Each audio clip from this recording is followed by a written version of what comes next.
Welcome to your Daily Writing Habit, episode number 1359. If you are writing a book or thinking about it, or maybe you've started writing a book but you need some help getting it done, you are in the right place.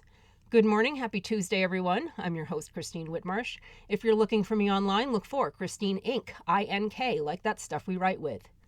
Each day, I'm sharing with you the writing habits I've learned over my 21 years as a ghostwriter, book coach, and author. I have found that three things in particular have a huge impact on your success as an author, and they even have the ability to turn a quote-unquote, air quotes, non-author into a published one. Those three things are writing fundamentals, productivity, and mindset habits. Here is today's rather extended quote. It's from Seth Godin, and here we go. Would it make a difference if every single response began, "I'm just a beta of a program that doesn't actually understand anything, but human brains jump to the conclusion that I do, so take this with a grain of salt"? In fact, that's our job. When a simple, convenient bit of data shows up on your computer screen, take it with a grain of salt. Not all email is spam, not all offers are scams, and not all GPT-3 responses are incorrect. But it can't hurt to insert your own preface before you accept it as true. Overconfidence isn't the AI's problem. There are lots of cultural and economic shifts that it will cause. Our gullibility is one of the things we ought to keep in mind. That again is a quote by Seth Godin on the subject of AI. And my husband informs me that during the first round football playoff game featuring the Jaguars versus the Chargers, at least one person, apparently this is public Vegas information, at least one person put $1.4 million on the Chargers at the half to win when the score was Chargers 27, Jags 7. Now, my husband immediately wondered what, if any, role that AI played in the ultimately financially costly decision, to say the least. Or for those who don't follow football, the Jags won 31-30 with a last-second field goal. We wondered if the bet was placed based purely on predictive statistics, rather than taking into account the human elements of sports betting, like gut instinct, the knowledge gained by watching hours and hours of football as a fan over decades, the stuff that falls outside of pure statistics, and other non-algorithmic human ideas.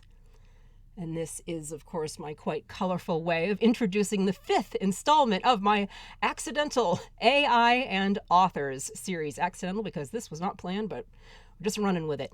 And as always, please check the show notes for links to the other installments so far, all sorts of insights and ideas and tips and resources as we move forward into this latest innovation cycle that is most definitely impacting us as creatives.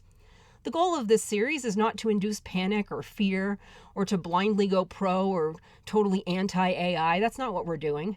It's to examine the reality of AI, machine learning, and its relationship to authors, see what we need to do to kind of AI-proof ourselves as writers, and to look for potential opportunities. Now, this is a good time in your spare time, and yeah, I know, spare time, to do a little experimentation with ChatGPT and other AI tools. And, feel free to reach out to me for ideas. There's a bunch of ones that people keep sending me that I'm curious to try. At least get familiar. And more importantly, start assessing from your standpoint and for you as an author, which uses of AI are good, productive uses for you and which maybe aren't so productive for you, or even dramatically unproductive, or even destructive uses for you. Because what other people say about how and why AI is useful or not useful really has nothing to do with you and your productivity. They can be great suggestions, but don't take anything to heart as gospel until you try it yourself and make an honest evaluation of how and why it can be useful for you.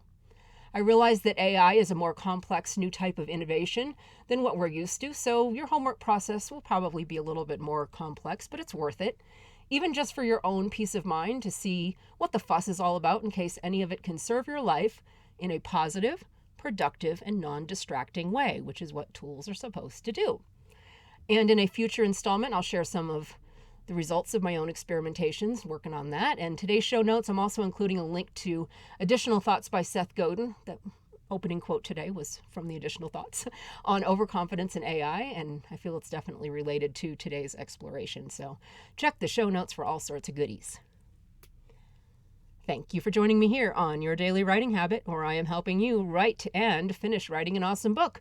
I would be so appreciative if you could subscribe or follow wherever you are listening to the sound of my voice, and leave a review while you're there. Thank you so much to those who have done so. Appreciate you. Until tomorrow, happy writing.